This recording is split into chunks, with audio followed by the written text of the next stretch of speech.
إن الحمد لله نحمده ونستعينه ونستغفره ونعوذ بالله من شرور أنفسنا ومن سيئات أعمالنا من يهده الله فلا مضل له ومن يضلله فلا هادي له وأشهد أن لا إله إلا الله وحده لا شريك له وأشهد أن محمدًا عبده ورسوله أما بعد فإن أحسن الكلام كلام الله وأحسن الهدي هدي محمد صلى الله عليه وسلم وشر الأمور محدثاتها فإن كل محدثة بدعة وكل بدعة ضلالة وكل ضلالة في النار فقد قال الله تعالى في كلامه المجيد أعوذ بالله من الشيطان الرجيم بسم الله الرحمن الرحيم يا أيها الناس اتقوا ربكم الذي خلقكم من نفس واحدة وخلق منها زوجها وبث منهما رجالا كثيرا ونساء واتقوا الله الذي تساءلون به والأرحام إن الله كان عليكم رقيبا يا أيها الذين آمنوا اتقوا الله وقولوا قولا سديدا يصلح لكم أعمالكم ويغفر لكم ذنوبكم ومن يطع الله ورسوله فقد فاز فوزا عظيما يا أيها الذين آمنوا اتقوا الله حق تقاته ولا تموتن إلا وأنتم مسلمون واعتصموا بحبل الله جميعا ولا تفرقوا وقال تعالى إن الله يأمركم أن تؤدوا الأمانات إلى أهلها وإذا حكمتم بين الناس أن تحكموا بالعدل إن الله نعم ما يعظكم به إن الله كان سميعا بصيرا وقال تعالى قاف والقرآن المجيد بل عجيبوا أن جاءهم منذر منهم فقال الكافرون هذا شيء عجيب أإذا متنا وكنا ترابا ذلك رجع بعيد قد علمنا ما تنقص الأرض منهم وعندنا كتاب حفيظ بل كذبوا بالحق لما جاءهم فهم في أمر مريج أفلم ينظروا إلى السماء فوقهم كيف بنيناها وزيناها وما لها من فروج والأرض مددناها وألقينا فيها رواسي وأنبتنا فيها من كل زوج بهيج إلى آخر السورة. وقال النبي صلى الله عليه وسلم عن أبي هريرة رضي الله عنه قال قال رسول الله صلى الله عليه وسلم حق المسلم على المسلم خمس رد السلام وعيادة المريض واتباع الجنائز وإجابة الدعوة وتشميت العاطس رواه البخاري ومسلم. وفي رواية قال النبي صلى الله عليه وسلم حق المسلم على المسلم ست قيل ما هن يا رسول الله قال إذا لقيته فسلم عليه وإذا دعاك فأجبه وإذا استنصحك فانصح له. وقال النبي صلى الله عليه وسلم وإذا عطس فحمد الله فسمته وإذا مرض فعده وإذا مات فاتبعه رواہ مسلم او کما قال علیہ الصلوۃ والسلام. ہر قسم کی تعریف حمد و ثنا کبریائی بڑائی بزرگی و برتری اللہ وحدہ لا شریک کے لیے لائق و زیبا ہے جو رب العالمین ہم سب کا تنہی تنہا معبود برحق ہے، حی لا یموت ہے، سدا زندہ اور سلامت رہنے والی ذات ہے، ہر عیب سے پاک اور بے نیاز ہے. درود و سلام کے بے شمار نذرانے عموماً سارے انبیاء کرام پر اور خصوصاً اس امت کے آخری نبی جناب محمد الرسول اللہ صلی اللہ علیہ وسلم کی ذات مبارکہ مقدسہ پر اللہم صلی علی محمد وعلی آل محمد کما صلیت علی ابراہیم وعلی آل ابراہیم انکا حمید مجید. اللہم بارک علی محمد وعلی آل محمد کما بارکت علی ابراہیم وعلی آل ابراہیم انکا حمید مجید. معزز و محترم بزرگوں، نوجوان عزیز ساتھیوں اور پردہ نشین اسلامی ماؤں اور بہنوں اور حاضرین جمعہ، خطبہ مسنونہ میں ایک آیت میں نے آپ کے سامنے بطور خاص تلاوت کی۔ اس آیت میں اللہ تبارک و تعالیٰ نے حکم دیا کہ ان اللہ یأمرکم ان تؤدوا الامانات الی اہلہا۔ اللہ تبارک و تعالیٰ تمہیں اس بات کا حکم دیتا ہے کہ تم امانتیں ان کے حقداروں تک پہنچا دیا کرو۔ جو جس چیز کا حقدار ہے، جو جس امانت کا اہل ہے، اس امانت کو اس کے حقدار تک پہنچا دیا کرو۔ وَإِذَا حَكَمْتُمْ بَيْنَ النَّاسِ أَن تَحْكُمُوا بِالْعَدْلِ، اور جب کبھی تمہیں لوگوں کے درمیان عدل اور انصاف کے لیے فیصلہ کرنے کے لیے بلایا جائے یا ایسا موقع تمہیں میسر آئے تو عدل اور انصاف سے فیصلہ کرو، لوگوں کے درمیان حق کی بات کیا کرو۔ ان اللہ نعم ما یعظکم بہ، یہ بڑی ہی زبردست چیز ہے جس کی اللہ تبارک و تعالیٰ تمہیں نصیحت کر رہا ہے، اللہ تعالیٰ تمہاری رہنمائی اس چیز کی طرف کر رہا ہے۔ ان اللہ کان سمیعا بصیرا، بے شک اللہ تعالیٰ سننے والا، دیکھنے والا ہے۔ اس آیت میں عدل اور انصاف کی تعلیم دی گئی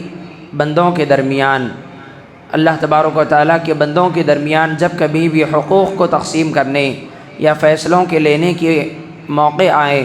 تو اہل ایمان کو یہ تعلیم دی جا رہی ہے کہ وہ حق سے، عدل اور انصاف سے کام لیں، امانتیں ان کے اہل تک پہنچائیں، جو حقدار ہیں ان تک امانتیں پہنچائیں۔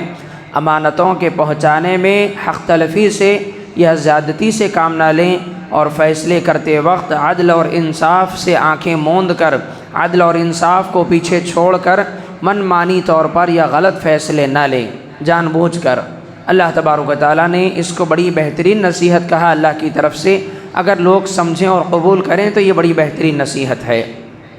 معزز حاضرین، اس آیت کے شان نزول کا ایک مقصد ہے، ایک وجہ ہے اس آیت کے نازل ہونے کی۔ وجہ یہ ہے کہ فتح مکہ کے وقت حضرت عثمان بن طلحہ رضی اللہ تعالیٰ عنہ، جو مکے کے یعنی خاص طور پر خانہ کعبہ کے ذمہ دار تھے، خانہ کعبہ کی کنجیاں، چابیاں جس کے پاس تھیں، مکہ جب فتح ہوا تو وہ چابیاں ان سے لے لی گئیں اور دوسروں کو دے دی گئیں۔ تو حضرت عثمان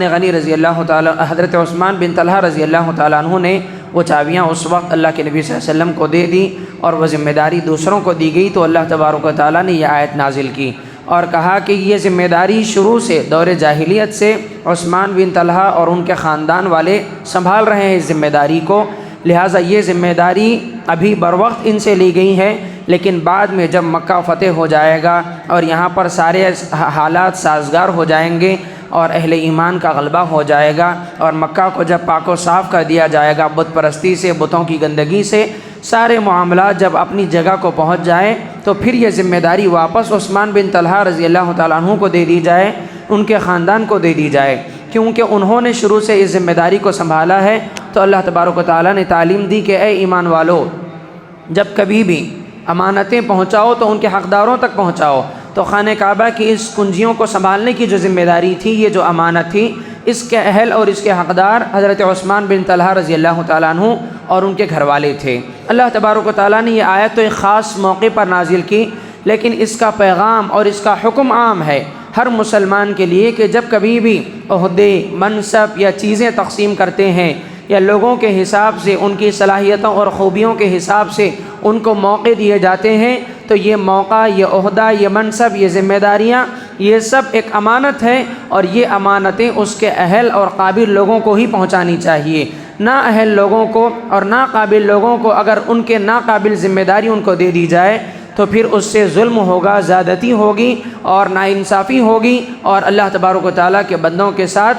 ظلم کیا جائے گا اگر ناحق لوگوں کو اس طرح کی چیزوں کا اہل بنایا جائے۔ تو اللہ تبارک و تعالیٰ نے یہ پیغام عام رکھا ہے، اگرچہ کہ آیت خاص طور پر نازل ہوئی ہے۔ معزز حاضرین، اس آیت سے سمجھ میں کیا بات آ رہی ہے؟ وہ یہ ہے کہ اللہ تبارک و تعالیٰ نے قرآن مجید کے اندر جتنے احکام نازل کیے، جتنے تفصیلات اللہ نے بیان کیے، وہ ساری تفصیلات یا تو حقوق العباد سے تعلق رکھتی ہیں یا تو حقوق اللہ سے تعلق رکھتی ہیں۔ پورے دین کا ذخیرہ اور پوری شریعت کا خلاصہ اور مغز یہی ہے، یا تو بعض حقوق اللہ ہیں، اللہ کے حقوق ہیں، یا بعض حقوق العباد بندوں کے حقوق ہیں۔ اللہ تبارک و تعالیٰ نے قرآن مجید میں حکم دیا اقیموا الصلاۃ، نماز قائم کرو، یہ اللہ کا حق ہے۔ اللہ نے کہا روزہ رکھو، یہ اللہ کا حق ہے۔ اللہ تبارک و تعالیٰ نے کہا حج کے فریضے کو انجام دو، یہ اللہ تبارک و تعالیٰ کا حق ہے۔ اللہ تعالیٰ نے کہا صدقہ و خیرات کرو، یہ بندوں کا حق ہے، حقوق العباد ہے اس کے اندر۔ اللہ تبارک و تعالیٰ نے کہا لوگوں پر احسان کرو، لوگوں کے ساتھ انصاف کرو، لوگوں سے محبت کے ساتھ پیش آؤ، یہ سب حقوق العباد ہے۔ رشتہ داریوں کو نبھاؤ، رشتہ داریوں کے معاملے میں اللہ سے ڈرو، یہ حقوق اللہ کی طرف توجہ ہے۔ اور حقوق جو اللہ تبارک و تعالیٰ نے بتائے یہ ان کی وراثت ہے، یہ ان کا حق ہے، اس طرح سے ان کی وراثتیں ان کے درمیان تقسیم کرو، یہ سب حقوق العباد ہے۔ حقوق العباد اور حقوق اللہ ان دونوں ہی کے مجموعے کا نام شریعت اسلامیہ ہے۔ کچھ اللہ کے حقوق ہیں اور کچھ بندوں کے حقوق ہیں، لیکن یاد رکھیں کہ حقوق اللہ میں جو انسان کمی کوتاہی سے کام لیتا ہے، حقوق اللہ میں جس انسان سے غلطیاں ہوتی ہیں، حقوق اللہ میں جو انسان چوک جاتا ہے، امید کی جا سکتی ہے کہ اللہ تبارک و تعالیٰ تو بڑا مہربان اور رحیم ہے، اللہ تبارک و تعالیٰ شاید اس کو معاف کر دے، اللہ تبارک و تعالیٰ اس بندے پر شاید رحم کرے اللہ کے حق میں کمی اور کوتاہی کرنے کے بعد بھی۔ لیکن حقوق العباد کا مسئلہ ایسا ہے کہ حقوق العباد کے مسئلے میں اللہ تبارک و تعالیٰ خود اس وقت تک رحم نہیں کرے گا، اللہ تعالیٰ خود اس وقت تک معاف نہیں کرے گا جب تک کہ وہ عباد معاف نہ کریں، جب تک کہ وہ بندے ہمیں معاف نہ کریں یا وہ بندے اپنے حق سے ہمیں آزاد نہ کر دیں، تب تک اللہ تبارک و تعالیٰ بھی ہمارے ان گناہوں کو معاف نہیں کرے گا جو گناہ ہم حقوق العباد میں کمی یا کوتاہی کر کے کماتے ہیں۔ معزز حاضرین، میدان محشر میں اللہ تبارک و تعالیٰ بے شمار بندوں کو معاف کرے گا، بڑے بڑے گناہ گاروں کی مغفرت کی جائے گی، ان کے گناہوں کو دھل کر یا ان کے گناہوں کو نظر انداز کر کے اللہ تبارک و تعالیٰ جنت میں داخل کر دے گا۔ لیکن بہت سارے ایسے ہوں گے جو اللہ سے معافی کی امید لگائے ہوں گے، اللہ تبارک و تعالیٰ سے گڑ گڑا کر معافیاں طلب کر رہے ہوں گے، لیکن اللہ تبارک و تعالیٰ ان سے کہے گا کہ معافی مجھ سے نہیں، دنیا میں جس کے ساتھ ظلم و زیادتیاں کی ہیں، دنیا میں جن کے حقوق بندوں میں سے جن کے تم نے حقوق مارے ہیں، دنیا میں بندوں میں سے جس کے ساتھ تم نے ظلم و زیادتی کی ہے، جاؤ آج ان کو راضی کر لو، جاؤ آج ان سے معافیاں مانگ لو، اگر وہ تم سے راضی ہو جائیں، اگر وہ تمہیں معاف کر دیں تو پھر میں تمہیں ضرور معاف کر دوں گا۔ اللہ تبارک و تعالیٰ اس فیصلے کو ان بندوں پر چھوڑ دے گا جن کے ساتھ ہم نے ظلم کیا یا حقوق العباد کے معاملے میں جن کے ساتھ ہم نے کوتاہی کی، اللہ تبارک و تعالیٰ ہمارے معاملے کو ان کے سپرد کر دے گا۔ اسی لیے پیارے نبی صلی اللہ علیہ وسلم نے فرمایا کہ آدمی حقوق العباد میں کمی کوتاہی کرے، آدمی حقوق العباد میں ظلم اور زیادتی سے کام لے، اللہ تبارک و تعالیٰ کا حق تو پوری طرح سے دے، لیکن جو رشتہ داریوں کے حقوق ہیں، جو دنیا میں لوگوں سے ملنے جلنے والوں کے ساتھ اس کے جو حقوق ہیں، اگر ان میں ظلم کرتا ہے، ان میں حق تلفی کمی اور کوتاہی کرتا ہے، تو پھر ایسا انسان قیامت کے دن مشکل ہے کہ نجات پائے یا ناممکن ہے کہ وہ کامیاب ہو جائے۔ معزز حاضرین، اس دنیا میں انسان زندگی بسر کرتا ہے تو بے شمار حقوق اس کے اوپر عائد ہوتے ہیں۔ سب سے پہلا حق تو اللہ تبارک و تعالیٰ کا ہے جو حقوق اللہ میں شامل ہے، نماز ادا کرنا، روزہ رکھنا اور اسی طرح سے ذکر و اذکار کرنا، گناہ ہو جائے تو اللہ تبارک و تعالیٰ سے توبہ و استغفار کرنا، اور اسی طرح سے حج بیت اللہ، یہ ساری عبادتیں اللہ کے حقوق میں سے ہیں۔ لیکن بندوں میں سے جن کے حقوق بندے پر عائد ہوتے ہیں، حقوق العباد میں سب سے پہلا حق والدین کا حق، والدین کے بعد اس کے اپنی اولاد کا حق، اس کی بیوی کا حق، اس کے بھائیوں کا حق، اس کے بہنوں کا حق، اس کے اڑوس پڑوس کا حق، اس کے دوستوں کا حق، اور اسی طرح سے اس کے ساتھیوں کا، روز ملنے جلنے والوں کا حق۔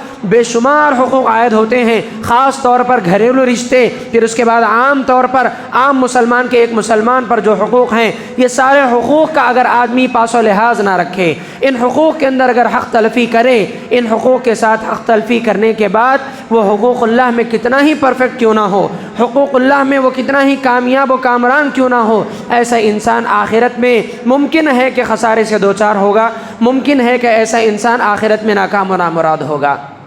اسی لیے اللہ کے نبی صلی اللہ علیہ وسلم نے فرمایا، صحابہ سے پوچھا اتدرون من المفلس، اللہ کے نبی نے صحابہ سے پوچھا، اے صحابہ کیا تم جانتے ہو کہ مفلس کون ہے، میری امت میں مفلس کون ہے؟ تو صحابہ نے کہا اللہ کے نبی مفلس تو وہ ہے جس کے پاس درہم اور دینار نہ ہو، بہترین گھر نہ ہو، سواری نہ ہو، کھانے پینے کا ساز و سامان نہ ہو۔ اللہ کے نبی صلی اللہ علیہ وسلم نے فرمایا نہیں، میری امت کا مفلس وہ شخص نہیں ہے جس کے پاس درہم و دینار نہیں ہوں گے، جس کے پاس رہن سہن کے لیے بنگلہ اور مکان اور سواری نہ ہو وہ مفلس نہیں ہے۔ میری امت کا مفلس وہ ہے یأتی یوم القیامتی، قیامت کے دن آئے گا بہت ساری نیکیاں لے کر، بہت سارے اعمال صالحہ لے کر، قیامت کے دن نیکیوں کے پہاڑ لے کر کے اللہ تبارک و تعالیٰ کے سامنے آئے گا، لیکن اس نے کسی کو مارا ہوگا، اس نے کسی کو گالی دی ہوگی، اس نے کسی کے ساتھ ظلم کیا ہوگا، اس نے کسی کی غیبت کی ہوگی، اس نے کسی کا مال چرایا ہوگا، اس نے کسی کو برا بھلا کہا ہوگا، اس نے کسی کے دل کو تکلیف دی ہوگی، اس نے اپنی زبان سے کسی کا دل دکھایا ہوگا۔ ان سارے کاموں کو کر کے وہ اللہ تبارک و تعالیٰ کا حق مکمل ادا کر کے آیا ہوگا، اور اللہ تبارک و تعالیٰ ایسے انسان کے ساتھ یہ معاملہ کرے گا کہ وہ جس کے ساتھ ظلم کر کے آیا ہے وہ سارے مظلوم بھی کھڑے ہوں گے، اور ایک ایک اللہ تبارک و تعالیٰ کے سامنے حاضر ہوتا جائے گا اور کہے گا کہ اللہ اس نے مجھے مارا تھا، اللہ اس نے مجھے گالی دی تھی، اللہ اس نے میرا مال چرایا تھا، اللہ اس نے مجھے برا بھلا کہا تھا، اللہ اس نے میری غیبت کی تھی، اللہ اس نے مجھ پر ظلم کیا تھا۔ ہر ایک اپنی اپنی شکایتیں کرتے کرتے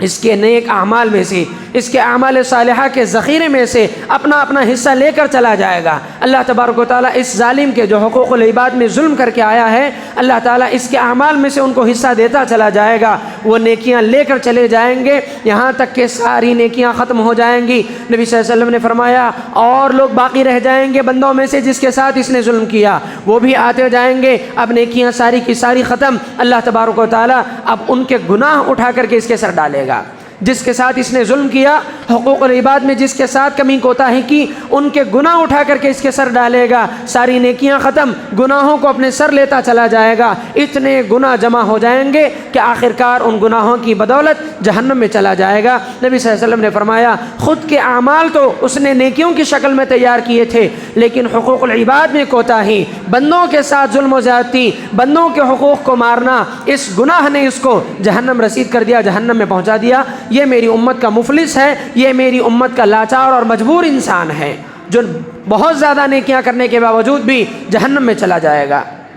تو یہ عام حقوق العباد اور خاص حقوق العباد کا مسئلہ ہے، چاہے وہ قریبی رشتہ دار ہوں، قرابت دار ہوں، یا دور کے عام مسلمانوں کے حقوق ہوں، جن کے حقوق مسلمان پر عائد ہوتے ہیں۔ کسی کے بھی حق کے ساتھ حق تلفی کا نتیجہ یہ ہے ہم کسی کو گالی دے کر بھول جاتے ہیں، ہم کسی کو مار کر بھول جاتے ہیں، ہم کسی کا پیسہ ظلماً ہڑپ کر بھول جاتے ہیں، ہم بڑے بڑے گناہ کر کے بھول جاتے ہیں لوگوں کے ساتھ۔ ہم یہ سمجھتے ہیں کہ وہ بھول جائے گا، وہ معاف کر دے گا، لیکن اگر اس کے دل میں رہ گیا، اگر اس نے ہمیں معاف نہیں کیا، قیامت کے دن وہ ہم سے بدلہ لینے پر آ گیا، تو یاد رکھو یہ بھگتان اور یہ خسارہ بہت بڑا خسارہ ہوگا۔ آخرت میں نیکیوں کی شکل میں اس کو بدلہ دینا پڑے گا، اور شاید کہ اتنے بدلے دینے پڑیں گے نیکیاں ہی ختم ہو جائیں گی اور جہنم میں جانا پڑے۔ اللہ محفوظ رکھے ہم سب کو۔ تو یہ اتنا بڑا خسارہ ہے، آدمی معمولی بات سمجھتا ہے، اللہ تبارک و تعالیٰ کے ساتھ اپنا رشتہ اچھا رکھے، لیکن لوگوں کے ساتھ اس کے رشتے ناطے اچھے نہ ہوں، حقوق العباد میں وہ انسان بیکار نکل جائے، تو پھر یاد رکھو ایسے انسان کی آخرت کی تباہی کے لیے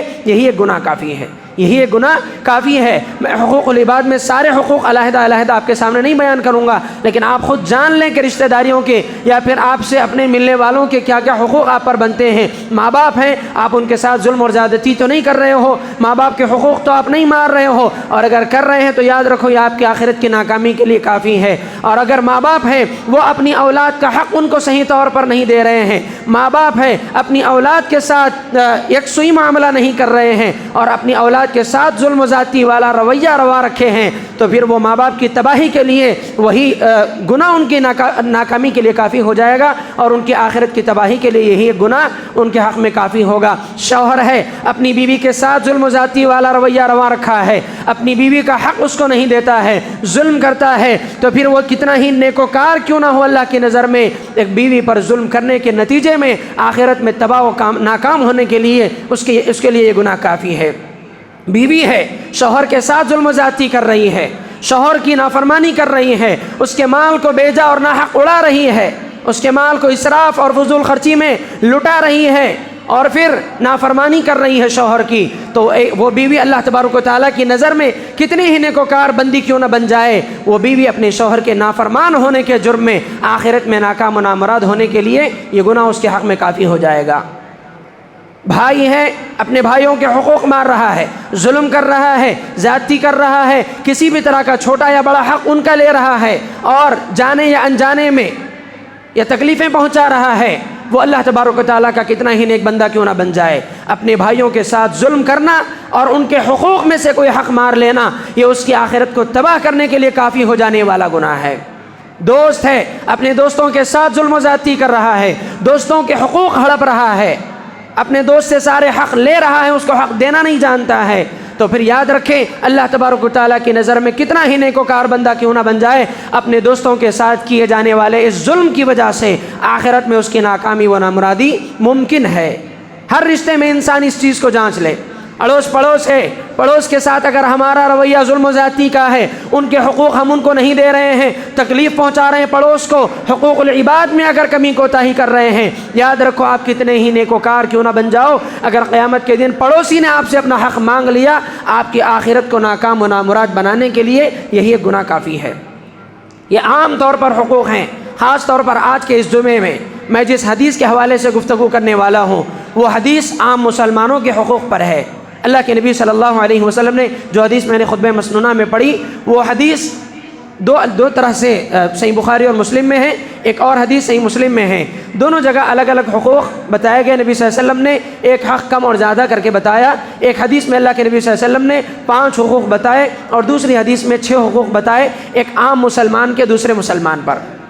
عام مسلمانوں کے ایک دوسرے پر جو حق بنتے ہیں، ان حقوق کو اللہ کے رسول نے ایک حدیث میں بیان کیا، وہی ایک حدیث آج کے اس خطبے میں ذکر کروں گا۔ اللہ کے نبی صلی اللہ علیہ وسلم نے فرمایا، صحیح بخاری اور مسلم کے اندر ابو ہریرہ رضی اللہ تعالیٰ عنہ سے روایت ہے، اللہ کے نبی صلی اللہ علیہ وسلم نے ارشاد فرمایا، حق المسلم علی المسلم 5،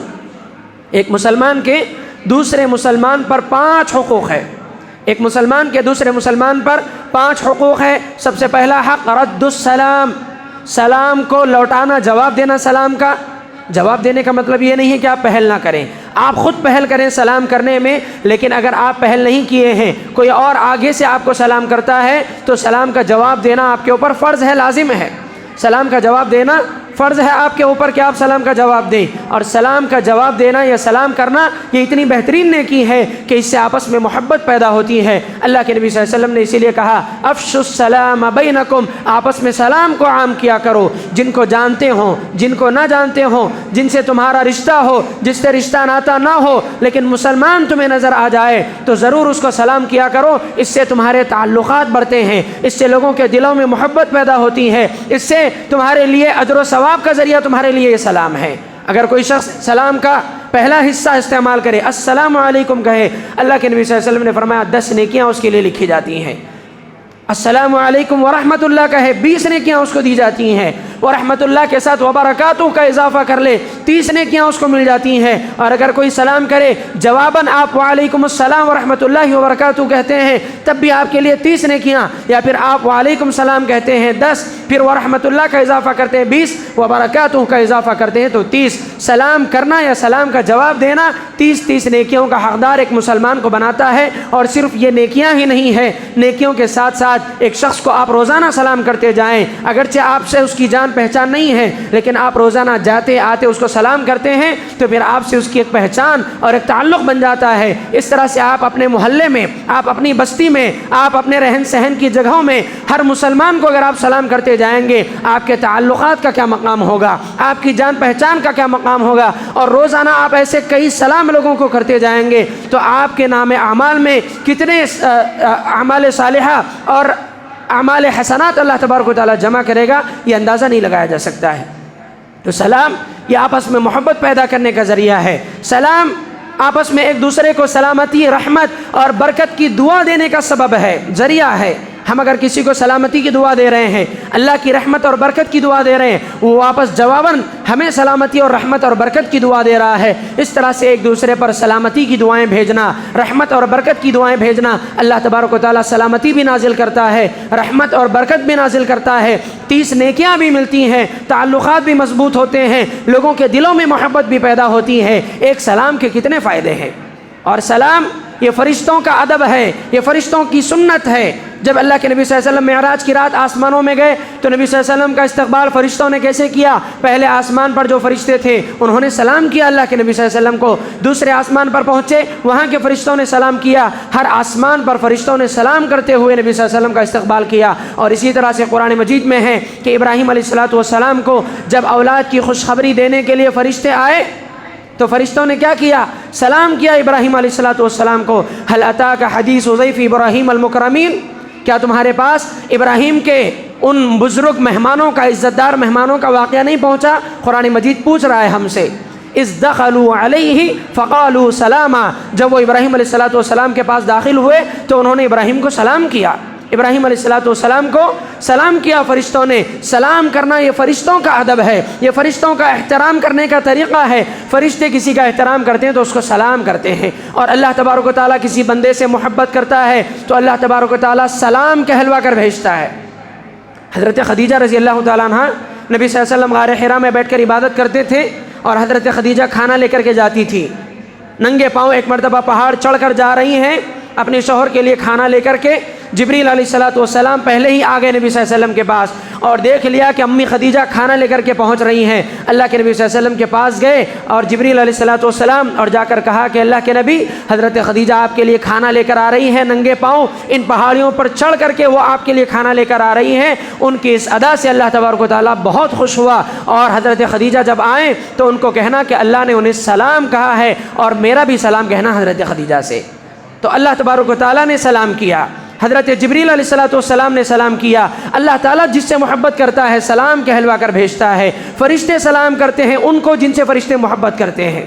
اسی طرح عمران بن حسین رضی اللہ تعالیٰ عنہ نبی صلی اللہ علیہ وسلم کی وفات کے بعد جو بیمار تھے، بستر پر پڑے ہوئے تھے، اتنے بیمار کہ جس بیڈ پر، جس بستر پر وہ تھے اسی پلنگ میں سوراخ کیا گیا تھا، وہیں قضائے حاجت وغیرہ کیا کرتے تھے۔ نبی صلی اللہ علیہ وسلم کی وفات کے بعد فرشتے نہیں آیا کرتے تھے کسی سے بات چیت کرنے کے لیے۔ عام طور پر فرشتے سب کے پاس آتے جاتے ہیں، لیکن کسی سے بات کرنا، کسی کے سامنے آنا، فرشتے ایسا نہیں کرتے ہیں۔ لیکن عمران بن حسین رضی اللہ تعالیٰ عنہ کو فرشتہ روزانہ آ کر کے اللہ تبارک و تعالیٰ کی طرف سے سلام کہا کرتا تھا، اور کہتا کہ عمران بن حسین، اللہ تبارک و تعالیٰ نے تمہیں سلام بھیجا ہے،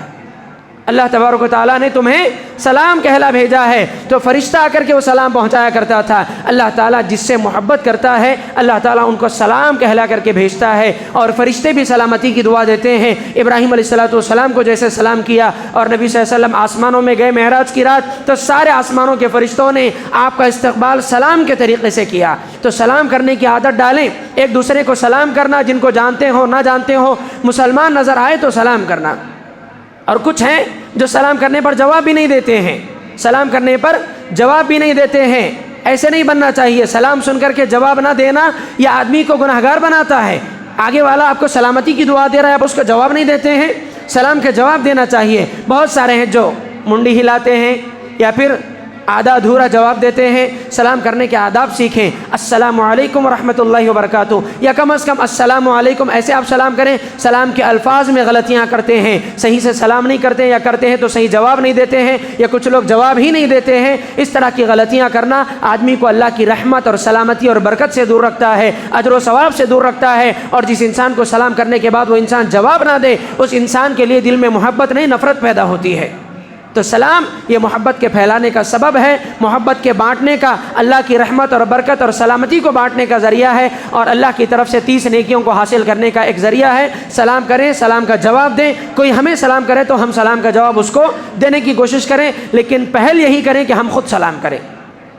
دوسرا، اللہ کے نبی صلی اللہ علیہ وسلم نے فرمایا رد السلام و عیادۃ المریض، یہ حق ہے مسلمان کا، ایک مسلمان کا دوسرے مسلمان پر۔ دوسرا حق اللہ کے نبی نے فرمایا و عیادۃ المریض، بیمار ہو جائے مسلمان بھائی تو اس کی عیادت کی جائے، مزاج پرسی کی جائے، بیمار ہونے پر اس کے پاس جا کر کے اس کی خیر خیریت اور خیر و عافیت طلب کی جائے، پوچھی جائے کہ کیسے ہیں، کیا ہے۔ اگر اس کو دوائیوں کی ضرورت ہے، اس کو کھانے پینے کے سامان کی ضرورت ہے، اور وہ ضرورت محسوس کر رہا ہے اور ہم اس کی وہ ضرورت پوری کر سکتے ہیں تو ضرور پوری کریں۔ عیادت کا یہی مطلب ہے، عیادت کا یہی مطلب ہے، نہ کہ یہ کہ بیمار کے گھر جا کر کے ہم خود اپنی مہمان نوازی کروائیں، بیمار کے گھر جا کر کے ہم اپنی مہمان نوازی کروائیں، یہ ادب نہیں ہے۔ کسی کی مزاج پرسی کرنے کے لیے جائیں تو ہم اس کے لیے دوائوں کا یا پھر کھانے پینے کا انتظام کریں، ہم اس کے لیے آسانیاں پیدا کریں اور جا کر کے اس کی خیر و عافیت پوچھیں کہ وہ کیسا ہے، اس کو دعائیں دیں۔ نبی صلی اللہ علیہ وسلم نے کسی کی مزاج پرسی کے جو آداب بتائے اللہ کے نبی صلی اللہ علیہ وسلم نے، وہ آداب کیا ہیں؟ بیمار کے پاس جب جاؤ تو اس کو دعا دو۔ کیا دعا دو؟ لا بأس طہور انشاءاللہ، لا بأس طہور انشاءاللہ۔ 3 مرتبہ اللہ کے نبی صلی اللہ علیہ وسلم یہ دعا دیا کرتے تھے، لا بأس طہور انشاءاللہ، کوئی بات نہیں، اگر اللہ نے چاہا تو آپ ٹھیک ہو جائیں گے، اگر اللہ نے چاہا تو آپ ٹھیک ہو جائیں گے۔ یا پھر آپ اس کے سر پر ہاتھ رکھ کر یہ دعا پڑھیں، اسأل اللہ العظیم رب العرش العظیم ان یشفیک، میں اللہ سے سوال کرتا ہوں، اسأل اللہ العظیم، میں عظمت والے اللہ سے سوال کرتا ہوں، رب العرش العظیم، عرش عظیم کے رب سے سوال کرتا ہوں، ان یشفیک، کہ وہ آپ کو شفا دے، کہ وہ آپ کو شفا دے۔ یہ دعا 7 مرتبہ کسی بیمار کے پاس جب آپ مزاج پرسی کرنے جائیں تو یہ دعا پڑھیں آپ اس کے اوپر۔ نبی صلی اللہ علیہ وسلم نے فرمایا آپ اگر کسی بیمار کی عیادت کرنے جاؤ اور یہ دعا 7 مرتبہ اس کو دے دو تو پھر نبی صلی اللہ علیہ وسلم نے فرمایا اگر اللہ نے اس کے حق میں موت نہیں لکھی ہے تو اللہ ضرور اس کو شفا دے گا۔ اگر اس کو اللہ نے موت نہیں لکھی ہے اس بیماری میں، اللہ ضرور اس کو شفا دے گا۔ یہ دعا دینا سیکھیں۔ بیمار کے پاس جانے کے آداب ہی نہیں ہے ہمارے پاس، مزاج پرسی کرنے کا طریقہ ہی نہیں ہے، بلکہ بہت سارے تو ایسے ہیں بیمار پڑھ کر کے درست بھی ہو جاتا ہے ہمارا اپنا ملنے والا، پتہ ہی نہیں چلتا کہ کب بیمار ہوا تھا کب ٹھیک ہو گیا ہے۔ ایک دوسرے سے ہمارے تعلقات اتنے کمزور ہو چکے ہیں، ایک دوسرے سے تعلقات اور رابطوں کو مضبوط رکھیں۔ بیمار ہو جائے تو مزاج پرسی کرنا، عیادت کرنا، اس کی دوائیوں کے لیے اگر وہ مسکین ہے یا محتاج ہے یا ضرورت مند ہے اس کی دوائیوں کا انتظام کرنا، اس کے کھانے پینے کا انتظام کرنا، یا پھر جس طرح کا تعاون ہم اس کی صحت یابی میں کر سکتے ہیں یا کم از کم اس کے پیٹھ پیچھے دعائیں کرنا کہ اللہ اس کو شفا دے۔ جس طرح کا تعاون ہم سے ہو سکے تعاون کریں، گھر جا کر کے اس کو تسلی دیں، ہمت دیں۔ بیماری میں ڈراتے رہنا کہ تم کو یہ بیماری ہو گئی، میں تو اکثر لوگوں کو اس میں بچتے ہوئے نہیں دیکھا، اس بیماری میں اکثر لوگوں کو میں نے مرتے ہوئے دیکھا، اس طرح کی باتیں مریض کے سامنے کرنا یہ عیادت کرنے کے آداب نہیں ہے، یہ مزاج پرسی کے آداب نہیں ہے۔ کسی بھی مریض کے پاس جاؤ، اس کی موت یا اس کی زندگی اللہ کے ہاتھ میں ہے، آپ اس کو ہمت اور تسلی دیں، اس کی شفا یابی کی دعا کریں، آپ اس کی مدد کریں، اس کے لیے ہمت بننے کی کوشش کریں۔ ڈرانا دھمکانا، جا کر کے اس سے خرچ کروانا، اس کے پاس اپنی مہمان نوازی کروانا، یہ بد اخلاقی ہے اور یہ مزاج پرسی کے بجائے یہ اس کے ساتھ ظلم ہے، یہ اس کے ساتھ ظلم ہے۔ ایسے ظالم مسلمان نہ بنیں، اپنے مسلمان بھائی کے حق میں بہتر سے بہتر بننے کی کوشش کریں۔ اسی لیے اللہ کے نبی صلی اللہ علیہ وسلم نے فرمایا خیر الناس من انفعهم للناس، تم میں سب سے بہتر وہ ہے جو لوگوں کو فائدہ پہنچانے والا ہو، جس طرح سے فائدہ پہنچا سکتے ہیں پہنچائیں لوگوں کو فائدہ۔ بیمار ہو جائے تو اس کے پاس پہنچ کر کے اس کو دعائیں دیں جیسے نبی صلی اللہ علیہ وسلم نے سکھائی، تو یہ دعا دیں۔ تیسرا ادب اللہ کے نبی صلی اللہ علیہ وسلم نے جو تیسرا حق بتایا ایک مسلمان کا دوسرے مسلمان پر، وہ کیا ہے؟ رد السلام وعیادۃ المریض واتباع الجنائز۔ بیمار ہو جائے تو مزاج پرسی کرنا، اور اگر مر جائے انتقال کر جائے جنازے کے پیچھے چلنا، اس کے جنازے میں شریک ہونا۔ جنازے کے پیچھے چلنے کا مطلب جنازے میں شریک ہونا۔ انتقال ہو جائے اور اس کے قرابت داروں میں سے ہیں، قریب پہنچنا، اور اس کو مرد ہے تو پھر مرد پہنچ کر کے غسل کے انتظامات میں، اور اسی طرح تجہیز و تکفین میں اور نماز جنازہ میں، تدفین کے معاملات میں شریک ہو آدمی۔ اور اگر خواتین ہیں تو خواتین بھی اپنی ذمہ داری سنبھالیں۔ اگر کسی قرابت دار خاتون کا انتقال ہوتا ہے، بیمار ہو جائے تو عورت کی ذمہ داری ہے کہ پہنچ کر مزاج پرسی کرے۔ مر جائے کوئی عورت تو عورتوں کی ذمہ داری ہے کہ وہ اپنے قرابت داروں، رشتہ داروں یا جان پہچان کی مسلمان عورتوں میں جس کسی کا انتقال ہو جائے پہنچے، نہلانے دھلانے کے مسائل میں، غسل دینے کے، کفن دینے کے مسائل میں، یا پھر جہاں تک خواتین کی ذمہ داریاں ہیں ان ذمہ داریوں میں تعاون کرنے کی کوشش کریں۔ اور اگر یہ نہیں ہو سکتا، یہ کام مشکل ہے کہ غسل دینا، کفن دینا، تو اس کے علاوہ جس گھر میں انتقال ہو جاتا ہے اس گھر میں کھانا پہنچانے کی کوشش کرنا، یہ بھی خواتین کی طرف سے ہونے والا ایک تعاون ہے۔ یہ محبت ہے، اسلامی اخوت اور بھائی چارگی اسلام سکھاتا ہے، مل جل کر کے رہنا، تعاون کرنا، ایک دوسرے کا مدد کرنا، ایک دوسرے کی ہمسایہ اور ساتھی بننا ایک دوسرے کا مشکل حالات میں، خوشی کے ایام میں نہیں۔ اسلام نے عیدوں پر خاص کر ملنے، کھانے کھلانے پلانے کا حکم نہیں دیا، عیدین کے موقع پر سب خوش رہتے ہیں۔ ایسے غم کے حالات میں اسلام نے ایک دوسرے سے جڑنے کی تعلیمات دی، ایک مسلمان بیمار ہوتا ہے، آپ پہنچو اس تک، اس کی مدد کرو، اس کی مزاج پرسی کرو، اس کو دعائیں دو، اس کا سہارا بنو۔ وہ مر جاتا ہے، اس کے جنازے میں شریک ہو، اس کے غسل اور کفن اور دفن یہ سارے انتظامات میں آپ شریک ہو۔ کوئی بیمار ہو جائے یا مر جائے، اس کے گھر کھانا پہنچانے کا انتظام آپ کرو۔ یہ مدد کرنا، یہ اسلامی حقوق اسلام نے ایک مسلمان کے دوسرے مسلمان پر عائد کیے ہیں۔ جنازے میں شریک ہونا، جنازے میں پہنچنا اور نماز جنازہ ادا کرنا اور قبرستان تک جانا، اس کی تدفین کرنا، یہ جنازے میں شریک ہونا ایک حق ہے مسلمان کا دوسرے مسلمان پر، جو کہ فرض کفایہ ہے۔ کچھ مسلمان کم از کم کریں یہ کام، اگر کوئی بھی نہیں کرتا تو سارے گنہگار ہوں گے۔ کچھ نہ کچھ مسلمان ان ذمہ داریوں کو سنبھالنا چاہیے۔ اس کے بعد اللہ کے نبی صلی اللہ علیہ وسلم نے فرمایا واتباع الجنائز واجابۃ الدعوۃ، دعوت کو قبول کرنا۔ ایک مسلمان کا دوسرے مسلمان پر حق کیا ہے؟ دعوت کو قبول کرنا۔ واجابۃ الدعوہ، دعوت دی جائے تو قبول کرنا۔ کون سی دعوتیں قبول کرنا؟ جائز اور حلال دعوتیں۔ شادی کی دعوت ہے، ولیمہ کی دعوت ہے، لیکن ایسی دعوت ہے کہ اس میں کوئی حرام کاریاں نہیں ہو رہی ہے، ناچ گانے باجے پٹاخے یہ سب نہیں ہیں، سیدھی سادی شادی کی کسی نے دعوت دی ہے، آپ ضرور شریک ہوں اس کی دعوت میں، آپ ضرور جائیں اس کی دعوت میں۔ ولیمہ کی دعوت دی ہے، فضول خرچی اور اسراف اور حرام کاریوں سے بچا ہوا ہے، ضرور اس کی دعوت قبول کریں۔ دعوت کو قبول کرنا سنت ہے، اللہ کے نبی صلی اللہ علیہ وسلم کے سکھائے ہوئے آداب میں سے ہیں۔ جان بوجھ کر دعوت قبول نہ کرنا یہ متکبر اور گھمنڈی ہونے کی علامت ہے،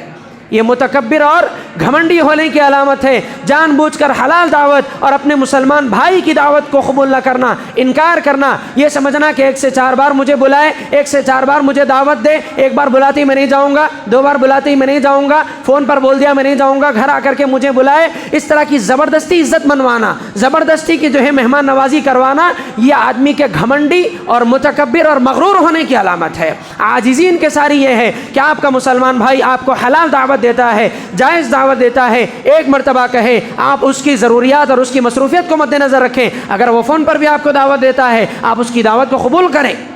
ظلم کرتے ہیں لوگ ایک دوسرے پر، ہاں فون پہ بول دے تو ہم چلے جانا، ارے بھائی ہو سکتا ہے کہ وہ مصروف ہوگا، اگر وہ ہمیشہ ایسا ہی کرتا ہے کہ آپ کو ہلکے میں لے رہا ہے، آپ کی عزت صحیح سے نہیں کر رہا ہے، ٹھیک ہے آپ 1-2 مرتبہ جائیے، 3 مرتبہ جائیے، لیکن اس کے بعد بارہا وہ ویسے ہی کرتا ہے، تب آپ ایک آدھ دعوت کا بائیکاٹ کیجئے، لیکن نہیں کہ آپ ہمیشہ ایسے ہی کرتے ہیں کہ آپ کے گھر آئے، آپ کی جو ہے بیٹھ کر کے بار بار آپ کو اصرار کرے چلیے آئیے کیسے بھی آنا، ضرور آنا، پوروں کو لانا، یہ سننے کی خواہش ہوتی ہے لوگوں کو، یہ سننے کی خواہش ہوتی ہے۔ دعوت کو قبول کرنا اللہ کے نبی صلی اللہ علیہ وسلم کی سنت ہے، جائز دعوتوں میں،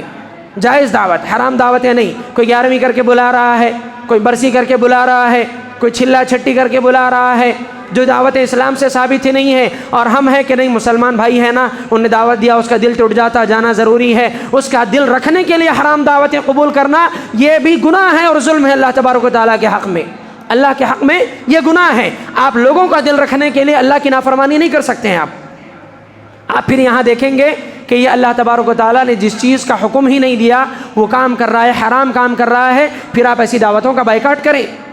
یہ نہیں کہ بھائی رزق ہے، حرام کیسا ہوتا، بسم اللہ بول کے کھا لیں گے، چلو جا کر کے لوگ دعوتیں قبول کر لیتے ہیں ایسی۔ بسم اللہ بولنے سے حرام چیز حلال نہیں ہو جاتی، سود سے کمایا ہوا پیسہ بسم اللہ بول کے کھانے سے حلال نہیں ہو جاتا، چوری کر کے لائے ہوئے پیسے کو بسم اللہ بول کر کھانے سے حلال نہیں ہو جاتا، خنزیر بسم اللہ کہہ کر کاٹنے سے حلال نہیں ہو جاتا، شراب بسم اللہ بول کر پینے سے حلال نہیں ہو جاتی، حرام حرام ہی رہتا ہے۔ آپ پورا قرآن پڑھ ڈالیں اس کے اوپر 1,00,000 مرتبہ بسم اللہ کہہ لیں آپ، تو حرام چیزوں کا بائیکاٹ کریں۔ کوئی ایسی دعوتیں دیں جو اسلام سے ثابت ہی نہیں ہیں، جن میں شرکیہ معاملات ہیں، ایسی دعوتوں میں لوگ جاتے ہیں لوگوں کا دل رکھنے کے لیے، 11ویاں اٹینڈ کر لیا، کنڈے اٹینڈ کر لیا، بارافات کی دعوت میں چلے گئے، چھلے چھٹی میں چلے گئے، برسی میں چلے گئے، ایسی دعوتیں کھا رہے ہیں تاکہ خاندان والے ناراض نہ ہو، رشتہ دار ناراض نہ ہو۔ ایسی دعوتوں کا بائیکاٹ کریں اور محبت سے اپنے رشتہ داروں کو سمجھا دیں کہ یہ دعوت اسلام کا حصہ نہیں ہے، دین کا حصہ نہیں ہے، تم یہ غلط کر رہے ہو، دین میں بدعت کر رہے ہو یا اللہ کی نافرمانی کر رہے ہو، اور اس نافرمانی میں آپ کے ساتھ حصے دار نہیں بننے والا۔ محبت سے آپ ان کو سمجھا دیں، آئندہ وہ آپ کو دعوت نہیں دیں گے۔ لیکن حلال دعوتیں قبول کرنا یہ ایک مسلمان کا حق ہے، اگر آپ قبول نہیں کرتے تو پھر آپ سمجھ لیں کہ آپ متکبر ہیں یا گھمنڈی ہیں، جو بھی آپ سمجھیں۔ دعوت قبول کرنا، حلال دعوت، اور دعوت میں کیا ہے کیسا ہے، نام نہیں رکھنا، کھائی ہوئی چیزوں پر 10 نام رکھ کر کے آ رہے ہیں، اچھے سے اچھا کھا رہے ہیں پیٹ بھرنے تک، اور اٹھ کر آتے ہوئے نام رکھ رہے ہیں، کس کو بولے پکانے کے لیے، کس کو بولے تھے، اچھا نہیں پکایا، خراب کر دیا پورا، ایسا کر دیا ویسا کر دیا، 10 نام رکھ کر کے اس کے دستر پر بیٹھ کر کے آپ نے کھایا پیا اور اس کو 10 سنا کر کے آ رہے ہیں، یہ غلط بات ہے۔ جیسے آپ نے کہا آداب ہی نہیں ہے مسلمانوں کے پاس، یاد رکھو دعا دینا اللہ کے نبی صلی اللہ علیہ وسلم نے سکھایا، جب کسی کے پاس کھاؤ دعوت میں پہنچ کر اس کو دعا دو، اللہم اطعم من اطعمنی واسقی من سقانی، اے اللہ تو اس کو کھلا جس نے مجھے کھلایا، اے اللہ تو اس کو پلا جس نے مجھے پلایا۔ یہ دعا دیتے ہیں نہیں، خاموش آ گئے تو آگے بہت بڑی بات، ورنہ اکثر لوگ نام رکھ کر کے آتے ہیں، یا کچھ لوگ اچھا لگے حد سے زیادہ تو تعریف کر کے آتے ہیں، بہت اچھا کرے بھائی، زبردست کرے، ماشاءاللہ، اتنا بول دیا تو بہت زیادہ ہو گیا۔ یہ دعائیں سیکھیں، مسلمان ہیں، آداب ہے ہمارے پاس، اسلام نے ہمیں طریقہ سکھایا، یہ دعائیں سیکھیں، دعا دیں لوگوں کو، اللہم اطعم من اطعمنی واسقی من سقانی، اے اللہ تو اس کو کھلا جس نے مجھے کھلایا، اے اللہ تو اس کو پلا جس نے مجھے پلایا۔ یہ دعائیں دینا سیکھیں، آداب سیکھیں، دعوت قبول کرنا، دعوت میں پہنچ کر جو بھی ملے بسم اللہ کہہ کر کے، حلال دعوت ہو تو کھا لینا، اور کھانے کے بعد یہ دعا اس کو دے کر کے آنا۔ اس کے بعد ایک اور حق جو اللہ کے نبی صلی اللہ علیہ وسلم نے بتایا اس حدیث میں، اجابت الدعوت و تشمیت العاطس، اگر آپ کا مسلمان بھائی چھینک مارے آپ کے سامنے، چھینکے اور چھینک کر کے الحمدللہ کہے تو جواباً یرحمک اللہ کہنا، جواباً کیا کہنا؟ یرحمک اللہ۔ الحمدللہ اس نے چھینک ماری، عیب ہے اس کے پاس، چھینک دیا وہ، الحمدللہ، تمام تعریف اللہ کے لیے، میں نے چھینک ماری، اللہ تبارک و تعالیٰ اس عیب سے پاک ہے، الحمدللہ، تمام تعریف اللہ کے لیے، یرحمک اللہ، ہمارے سامنے وہ چھینک رہا ہے، شاید کہ وہ بیمار ہو رہا ہے، دعا دیں اس کو، یرحمک اللہ، اللہ آپ پر رحم کرے، اللہ آپ پر رحم کرے، یرحمک اللہ، یہ دعا دیں۔ اگر وہ سن لیتا ہے تو پھر اس کو دعا سکھائی گئی چھینکنے والے کو کہ یہدیکم اللہ ویصلح بالکم، اس کو دعا دے، جواب دینے والے کو کہ اللہ تعالیٰ آپ کو ہدایت دے، آپ کے حالات کو سدھار دے اللہ تبارک و تعالیٰ۔ کیسی دعائیں ہیں ایک دوسرے کے لیے، اگر یہ جو سکھائے گئے آداب ہیں، اگر ہم یہی ایک دوسرے کے ساتھ استعمال کرنے لگ جائیں، دن رات میں کتنی دعائیں ہم ایک دوسرے کو آپس میں دینے لگیں گے۔ خود کے لیے اللہ سے مانگنا تو بہت دور، ایک دوسرے کو کتنی دعائیں دینا ہم شروع کر دیں گے اگر یہ اذکار ہم سیکھ لیں۔ دعوت میں جا کر کے دعا، چھینک مار دے تو جواباً دعا، پھر سننے والا واپس دعا، کوئی آپ کے ساتھ احسان کر دے اس کو دعا، کیسی کیسی دعائیں اللہ کے نبی صلی اللہ علیہ وسلم نے سکھائی۔ اسی طرح ترمذی کی حدیث ہے، اللہ کے نبی صلی اللہ علیہ وسلم نے فرمایا جب تمہارے ساتھ کوئی احسان کرے تو اس کو ان الفاظ میں دعا دو، جزاک اللہ خیرا واحسن الجزاء۔ اللہ کے نبی صلی اللہ علیہ وسلم نے یہ ادب سکھایا، جب تمہارے ساتھ کوئی احسان کرے تو کیا کرو؟ جزاک اللہ خیرن، یا پھر اگر احسان کرنے والوں کی جماعت ہے، 2-3 لوگوں نے آپ کے ساتھ اچھا کیا، آپ جزاکم اللہ خیرن جمع کا صیغہ استعمال کریں کہ جزاکم اللہ خیرن واحسن الجزاء، اللہ تم سب کو اس کا بدلہ دے اور اس سے بہتر بدلہ دے۔ اس سے بہترین دعائیں اور کیا ہو سکتی ہیں؟ بارک اللہ فیکم کہہ کر کے آپ دعا دیں کہ اللہ تمہارے لیے ان چیزوں میں برکت دے جس کے ذریعے تم نے مجھ پر احسان کیا۔ دعائیں دینے کا انداز ہی ختم ہو چکا ہے، دعائیں دینے کا انداز ہی ختم ہو چکا ہے۔ جزاک اللہ خیرن واحسن الجزاء تو بھول گئے ہیں لوگ، چھینک مارنے پر الحمدللہ کہنا چھینکنے والے کو یاد نہیں رہتا، سننے والے یرحمک اللہ کہنے کو ضروری نہیں سمجھتے ہیں، بس چلے جا رہی ہے زندگی جانوروں جیسے، بیل جیسے چھینک مارتے ہیں ویسے چھینک مار کے یہ بھی چپ رہتا ہے، سننے والے بھی چپ رہتے ہیں، یہ بد اخلاقی ہے۔ اور اللہ تبارک و تعالیٰ نے جو آداب سکھائے، نبی صلی اللہ علیہ وسلم نے جو ایک دوسرے پر حقوق عائد کیے، ان حقوق میں حق تلفی ہے، یہ سیکھیں ان آداب کو۔ مسلمان ہے تو تمہارا مسلمان ہونا اپنے حرکات و سکنات سے چھلکنا چاہیے، ہمارا اپنا اسلام اپنے اعمال سے ظاہر ہونا چاہیے۔ بولتے پھر رہے اسلام اچھا مذہب ہے، اسلام اچھا مذہب ہے، اچھا ہے، بولنے سے اچھا نہیں دکھے گا، اسلام کی اچھائی ہمارے عمل سے چھلکنی چاہیے۔ اسلام کتنا بہترین مذہب ہے، ہمارا اپنے آپس میں ایک دوسرے کے حقوق کو ادا کرتا ہوا دیکھ کر غیر مسلم اندازہ لگائے کہ واقعی یہ کتنے اچھے مسلمان ہیں، ایک دوسرے کے حقوق کیسے ادا کرتے ہیں، ایک دوسرے کو کیسے دعائیں دیتے رہتے ہیں، ایک دوسرے کی مدد کرتے رہتے ہیں، ایک بیمار ہوتا ہے تو سارے اس تک پہنچتے ہیں، ایک مرتا ہے تو سارے اس کے جنازے میں شریک ہوتے ہیں، ایک دعوت دیتا ہے سارے پہنچ کر کے اس کو دعائیں دیتے ہیں، ایک دوسرے کو تحفہ دینا یہ بھی ایک حق ہے ایک مسلمان کا دوسرے مسلمان پر۔ اللہ کے نبی صلی اللہ علیہ وسلم نے فرمایا تحادوا تحابوا، ایک دوسرے کو تحفہ دو، محبت کرنے لگو گے ایک دوسرے سے، تحفے دے کر کے، تحفے دینے سے محبت پیدا ہوتی ہے۔ آج کل تحفے دعوتوں میں رہ گئے، رسمی تحفے دعوت میں تحفے دیے جاتے ہیں، وہ بھی بوجھ سمجھ کر، اب جانا ہے بھائی دعوت آ گئی، اتنا بڑا مہنگا تحفہ دینا ہے، لاؤ کچھ بھی ایک لا کر کے پیک کرا دو، دے دو۔ یہ تحفے رسمی طور پر اور بوجھ کے ساتھ دیے جا رہے ہیں۔ عام طور پر تحفے دینے کا مزاج پیدا کریں، دعوتوں میں نہیں، عام طور پر خالی دنوں میں کوئی بھی ہمارا اپنا مسلمان بھائی قریبی ہے، ہم سے جو ہو سکتا ہے چھوٹا بڑا تحفہ دیں، اور تحفہ قبول کرنا یہ بھی اللہ کے نبی صلی اللہ علیہ وسلم کی سنت رہی ہے۔ تحفے دینے کا مزاج ختم، تحفے لینے کی عادتیں ختم، تحفہ اگر دے بھی دیا جائے کھولنے والا بڑی ہرس اور لالچ سے کھولتا ہے کہ پتہ نہیں چھوٹا تحفہ ہے، قیمتی ہے یا بڑا ہے یا کیا ہے، یہ کیا ہے، یہ رسمی زندگی جی رہے ہیں۔ محبت، چھوٹی چھوٹی چیزوں پر خوش ہونا، چھوٹے چھوٹے تحفوں پر خوش ہونا نبی صلی اللہ علیہ وسلم کی سنت ہے، یہ آپ کے آداب ہے، آپ نے سکھائے۔ کہاں چلا گیا اسلام ہمارے کلچر سے، کہاں چلی گئی ہماری تہذیب جو اسلام نے ہمیں سکھائی؟ بالکل غیر مسلمانہ تہذیب اور مغربی کلچر ہم نے اپنا لیا ہے۔ یہ آداب، یہ دعائیں جب ہم نے چھوڑ دی تو پھر ایک دوسرے کو تھینکس اس طرح کی باتیں کرنے لگے۔ کوئی کسی کے اوپر احسان کر دے، مسلمانوں کو دیکھیں آپ دعائیں دینا بھول گئے ہیں۔ کسی کی کوئی چیز اچھی نظر آئے، واہ کیا ہے بھائی، خاموش بیٹھ جاتا وہ۔ ماشاءاللہ بولنا اس کو نہیں معلوم، ماشاءاللہ بولنا اس کو نہیں معلوم۔ آپ اپنے مسلمان بھائی کے پاس کوئی چیز اچھی دیکھتے ہیں، آپ اس کو دعا دیں، ماشاءاللہ کہیں کہ واقعی اللہ نے چاہا تو آپ کو یہ چیز ملی، ماشاءاللہ یہ نظر بد کا توڑ ہے۔ آپ اگر کہتے ہیں واہ، تو پھر ہو سکتا ہے کہ آپ کے اس واہ سے اس کو نظر ہو جائے، اس واہ سے اس کو نظر ہو جائے، کسی کی خوبصورتی کو نظر، کسی کے گھر کو نظر، کسی کی گاڑی کو نظر، کسی کے کھانے پینے کو نظر، کسی کے لباس کو نظر، کسی کو کچھ نظر، نظر ہی نظر۔ یہ کیوں ہوتا ہے؟ اچھی چیزوں کو دیکھ کر جو اذکار اللہ کے نبی نے سکھائے تھے ماشاء اللہ کہنا، وہ ہم بھول گئے ہیں، وہ ہم بھول گئے ہیں کہ راک ہے، بہترین ہے، واہ، ایسے جملے ہم استعمال کرنے لگے ہیں۔ اسلامی تعلیمات ختم ہوتی چلی جا رہی ہیں، اسلامی تہذیب اور کلچر ہم بھولتے چلے جا رہے ہیں۔ ماشاءاللہ کہنا ہمیں نہیں آتا ہے۔ کوئی ہم پر احسان کر دے، تھینکس، تھینک یو،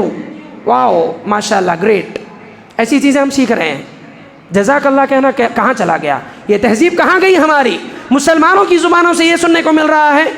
آپ لینگویج سیکھیں، انگریزی زبان سیکھنا گناہ نہیں ہے، لینگویج کوئی بھی آپ لینگویج سیکھیں۔ اللہ نے زبانوں کو تقسیم کیا، اس زمین پر کئی مختلف زبانوں والے پیدا کیا، اللہ نے زبانیں سیکھیں آپ، لیکن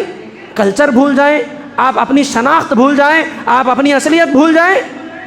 مسلمان ہے، آپ کے اوپر احسان کرنے والا وہ اس دعا کا حقدار ہے کہ آپ اس کو کہیں جزاک اللہ خیرن، آپ نے میرے اوپر احسان کیا، اللہ آپ کو اس کا بدلہ دے۔ آپ اس کو کہہ رہے تھینک یو، کیا معنی تھینک یو کا؟ شکریہ، یہ کوئی معنی ہوا؟ یہ کوئی دعا ہوئی اس کی؟ اس نے آپ کے اوپر جو احسان کیا، اس احسان کا کوئی بدلہ ہوا؟ آپ اللہ سے اس کے لیے بدلہ مانگے کہ تم نے میرے اوپر احسان کیا، اللہ اس احسان کا بدلہ تم کو دے۔ اللہ سے دعا کرنا سیکھو، اللہ سے اس کے حق میں بہتری طلب کرو۔ یہ آداب ہم بھول چکے ہیں، نظر لگ جاتی ہے ایک دوسرے کو ماشاءاللہ نہیں کہنے کی وجہ سے، جزاک اللہ خیرن کہنا چھوڑ کر کے تھینک یو ہم نے بولنا شروع کر دیا ہے۔ اسی لیے ایک دوسرے کے شاید اوپر احسان کرنا بھی ختم ہو گیا ہے، لوگ ایک دوسرے پر احسان نہیں کرتے ہیں، مدد کرنے کا جذبہ نہیں ہے ایک دوسرے کے پاس۔ کوئی پریشان دکھتا ہے، مدد کرنے کے بجائے اس کی پریشانی کا تماشا بن رہا ہے، اس کی پریشانی کا تماشا بن رہا ہے۔ کسی کو پریشانی میں دیکھ کر کے ویڈیو بنانے کا کلچر لگا ہوا ہے، کسی کو پریشانی میں دیکھ کر کے ہنسنے کی عادت بن چکی ہے، کسی کو پریشان دیکھ کر کے ہاں رہنے دو، کچھ برا کراؤں گا اس لیے اس کے ساتھ برا ہو رہا، ایسی باتیں کرنے کی عادت بن چکی ہے۔ یاد رکھو، اپنے مسلمان بھائی کی مدد کرتے رہو گے، اس کا سہارا بنو گے، اس پر احسان کرو گے۔ اللہ کے نبی صلی اللہ علیہ وسلم نے فرمایا واللہ فی عون العبد ما کان العبد فی عون اخیہ، اللہ تبارک و تعالیٰ اپنے مومن بندے کی مدد میں لگا رہتا ہے جب تک کہ وہ اپنے بھائی کی مدد کرتا رہتا ہے، جب تک کہ وہ اپنے بھائی کی مدد کرتا رہتا ہے۔ اگر آپ اپنے مسلمان بھائی کی مدد کے لیے نکلتے ہیں، جانے سے لے کر واپس آنے تک، مدد کر کے واپس آنے تک آپ کا ایک ایک قدم، آپ کی ایک ایک حرکت ثواب سے خالی نہیں ہے، اور اللہ تعالیٰ آپ کی مدد کرتا رہتا ہے جب تک آپ اپنے بھائی کی مدد کرتے رہتے ہیں، جب تک آپ اپنے بھائی کی مدد کرتے رہتے ہیں۔ اگر آپ اپنے بھائی کو قرض دیتے ہیں، نبی صلی اللہ علیہ وسلم نے فرمایا 2 مرتبہ کسی کو قرض دینا 1 مرتبہ صدقہ کرنے کے برابر ہے۔ حالانکہ وہ قرض واپس آئے گا، حالانکہ وہ قرض واپس آئے گا، لیکن اللہ تبارک و تعالیٰ 1 مرتبہ صدقہ کرنے کا اجر دے رہا ہے۔ کتنا بہترین معاملہ ہے ایک دوسرے کے ساتھ نرمی برتنے کا۔ لیکن قرض لیتے ہیں تو پھر واپس دینے کا بھی مزاج رکھیں لوگ۔ بہت سارے لوگ ایسے ہیں مجبوراً قرض لیتے ہیں تو پھر واپس لوٹانا ان کو نہیں معلوم ہوتا، اسی لیے دینے والے دینے سے کتراتے ہیں، لینے والے جب لے کر کے قرض کو باقی رکھتے ہیں اور پریشان کرتے ہیں تو پھر دینے والے ان کو آئندہ دینے سے کتراتے ہیں۔ دونوں طرف سے معاملات صاف ہونا چاہیے۔ دینے والا اگر احسان کے طور پر یا اللہ تبارک و تعالیٰ کی محبت میں آپ کو دے رہا ہے تو آپ کی بھی ذمہ داری ہے کہ آپ بر وقت اس کو لوٹائیں، آپ اس کے ساتھ ظلم نہ کریں۔ اس طرح کے معاملات جب صاف ہوں گے تو پھر آپس میں مسلمان ایک دوسرے کے ساتھ مل جل کر کے ویسے رہیں گے جیسے اللہ کے نبی نے فرمایا لا تباغضوا، ایک دوسرے سے بغض نہ رکھو، ولا تحاسدوا، ایک دوسرے سے حسد نہ کرو، ولا تدابروا، ایک دوسرے کو دیکھ کر کے پیٹ نہ پھیرو، وکونوا عباد اللہ اخوانا، اور اے اللہ کے بندو آپس میں بھائی بھائی بن کر کے رہو۔ آپس میں بھائی بھائی بن کر کے رہو. یہ ہے اسلامی اخوت اور بھائی چارگی, یہ ہے اسلامی حقوق جو ایک مسلمان کے دوسرے مسلمان پر بنتے ہیں. اللہ کے نبی صلی اللہ علیہ وسلم نے ایک اور حدیث میں جس میں 6 حقوق بتائے گئے, اس میں بھی تقریباً یہی حقوق ہے. صحابہ نے پوچھا اللہ کے نبی وہ 6 حقوق کیا ہیں؟ تو اللہ کے نبی صلی اللہ علیہ وسلم نے فرمایا اذا لقیتہ فسلم علیہ, جب آپ اس سے ملو تو اس کو سلام کرو. واذا دعاک فاجبہ, جب وہ آپ کو دعوت دے تو آپ قبول کرو دعوت. واذا عطس فحمد اللہ فسمت ہو, جب آپ کے سامنے وہ چھینک مارے اور الحمدللہ کہے تو آپ اس کو جواب دو. وَإِذَا مَرِضَ فَعُدْهُ, اور جب وہ بیمار ہو جائے تو اس کی عیادت کرو. اور پھر وَإِذَا مَاتَ فَاتَّبِعْهُ, اور اگر وہ مر جائے تو جنازے کی اتباع کرو. اور پھر آگے اللہ کے نبی نے فرمایا وَإِذَا اسْتَنصَحَكَ فَانصَحْ لَهُ, اور اگر وہ آپ سے نصیحت طلب کرے, مشورہ لے تو بہترین مشورہ دو اس کو. آپ کا اپنا مسلمان بھائی کسی معاملے میں اس کو علم نہیں ہے, آپ سے مشورہ لیتا ہے تو انصاف کے ساتھ مشورہ دو اس کو. اور اگر نہیں جانتے ہو تو غلط سلط مشورے دے کر کے اس کا نقصان نہ کرو. اس کو یہ کہو کہ اس بارے میں مجھے نہیں معلوم, آپ اپنے کسی جاننے والے سے پوچھ لیجئے, بہتر مشورہ دو. یہ بھی ایک حق ہے ایک مسلمان کا دوسرے مسلمان پر. بہت سارے حقوق ہیں لیکن ضرورت اس بات کی ہے کہ ہم اسلامی آداب کو سیکھیں, اسلامی کلچر کو اپنائیں. دعائیں دینے کا مزاج, تحفے تحائف دینے کا مزاج, آپس میں سلام کو عام کرنے کا مزاج, کوئی احسان کرے جزاک اللہ خیرا واحسن الجزا کہنے کا مزاج, کسی کے پاس کوئی اچھی چیزیں نظر آئے تو ماشاء اللہ کہنے کا مزاج, یہ پیدا کریں. یہ حقوق العباد میں سب سے بہترین حق ہے ایک عام مسلمان کا دوسرے مسلمان پر. یہ نہیں ہوتا, ماشاء اللہ نہیں کہتے تو پھر نظریں لگتی ہیں. دیکھیں آپ لوگوں کے پاس سے نعمتیں چھنتی چلی جا رہی ہیں. نعمت ہوتی ہے کچھ ہی دنوں میں وہ ختم ہو جاتی ہے. کیوں ہوتی ہے؟ نظر لگتی ہے, اور نظر حق ہے, یاد رکھو. اللہ کے نبی صلی اللہ علیہ وسلم نے نظر کو حق بتایا, العین حق, نظر بد حق ہے, نظر لگتی ہے. اور نظر جادو کے برابر ہے. نظر کیا ہے؟ جادو میں آدھے حصے کے برابر ہے. جادو جس طرح سے نقصان پہنچاتا ہے نظر بھی ویسے ہی نقصان پہنچاتی ہے. اسی لیے نظر بد کا توڑ یہ ہے کہ آپ کو کوئی چیز اچھی نظر آئے, آپ ماشاء اللہ کہیں, سبحان اللہ کہیں, اللہ تبارک و تعالیٰ کا ذکر وہاں کریں تو شیطان جو کام کرتا ہے یا نظر بد جو لگتی ہے وہ وہاں پر ختم ہو جاتی ہے. کوئی آپ کے ساتھ اچھا سلوک کرتا ہے, آپ دعا دیں تاکہ اس کے اندر وہ احسان کرنے کی صفت باقی رہے, اور اس نے آپ پر جو احسان کیا وہ احسان آپ کے پاس زیادہ دیر باقی رہے. اس طرح کے معاملات کو اپنے اندر پیدا کرنے کی ضرورت ہے. اللہ تبارک و تعالیٰ سے دعا ہے کہ اللہ تعالیٰ مجھ کہنے والے کو اور ہم تمام سننے والوں کو اسلامی آداب, اسلامی اخلاق اور اسلامی اطوار کو اپنانے کی توفیق عطا فرمائے. اللہ تبارک و تعالیٰ اسلامی کلچر اور اسلامی تہذیب جو اسلام نے ہمیں سکھائی اس کو خوشی خوشی قبول کرنے کی توفیق عطا فرمائے. اور اسلام سے ہٹ کر آج جو مغربی تہذیب کے ہم متوالے بن چکے ہیں, اللہ تبارک و تعالیٰ ہمیں اس سے بچائے رکھے, اور اللہ تبارک و تعالیٰ آپس میں ایک دوسرے کے حقوق ادا کرنے کی توفیق عطا فرمائے. سب سے پہلے قرابت داروں کے حقوق, ماں باپ کے حقوق, اور ماں باپ کو اولاد کے حقوق, اور اسی طرح سے گھر کے اندر جتنے رشتے ہیں سب کے حقوق ایک دوسرے کے ساتھ ادا کرنے کی توفیق عطا فرمائے. اور رشتوں کے معاملے میں سب سے پہلے اس چیز کو یاد رکھنے کی توفیق عطا فرمائے کہ زیادہ سے زیادہ حقوق دینے والے ہم بنیں, احسان کرنے والے ہم بنیں. آج گھروں کے اندر یا رشتوں کے اندر دراڑیں اور رشتوں کے ٹوٹنے کی اور رشتوں کے اندر الجھنیں پیدا ہونے کی سب سے بنیادی وجہ یہ ہے کہ ہر کوئی اپنا حق لینا چاہتا ہے, دینا نہیں چاہتا ہے. ہر کوئی اپنا حق لینا چاہتا ہے, میرا حق کیا بنتا ہے, مجھے کتنا ملنا چاہیے, میری عزت کتنی ہے, میرے اوپر کیا حق بنتا ہے, مجھے وہ ملے. اگر میں یہ حق کے لیے لڑنے لگ جاؤں, میں حق دینا چھوڑ دوں تو پھر یاد رکھیں رشتے زیادہ دیر تک نہیں ٹکتے. ان رشتوں کے اندر لڑائیاں, جھگڑے, فتنے پیدا ہوتے ہیں. آگے والا آپ کو آپ کا حق نہیں بھی دیتا ہے تو آپ کا جو حق بنتا ہے وہ آپ دیتے رہیں. اللہ آپ کو اس کا بدلہ دے گا, اللہ آپ کو اس کا بدلہ ضرور دے گا. سب سے زیادہ دینے والے بنے, حق بانٹنے والے, اور حق سے اوپر اٹھ کر احسان کرنے والے بنے, تب جا کر کے رشتے برقرار رہتے ہیں. اگر ہر شخص یہ ضد بنا لے کہ نہیں مجھے اپنا حق چاہیے, مجھے اپنا حق چاہیے, مجھے اپنا حق چاہیے, میں حق دوں کہ نہ دوں, مجھے تو حق چاہیے, اگر ایسا ہر شخص ضد کرنے لگ جائے تو یاد رکھو رشتے ٹوٹتے ہیں, بکھر جاتے ہیں, گھروں میں الجھنیں پیدا ہوتی ہیں. اللہ تبارک و تعالیٰ اس طرح کی الجھنوں سے ہمیں بچائے,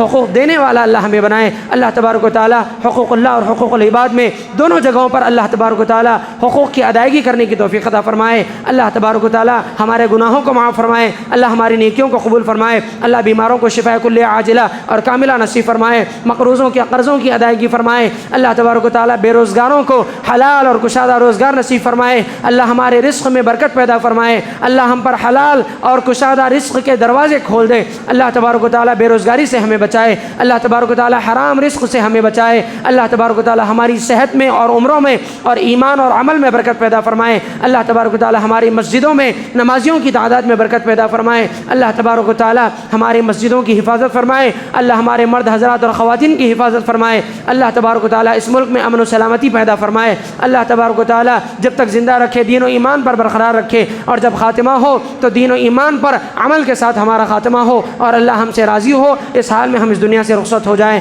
اللہ تبارک و تعالی کہی گئی ساری دعاؤں کو قبول فرمائے۔ آمین۔ وآخر دعوانا الحمد للہ رب العالمین۔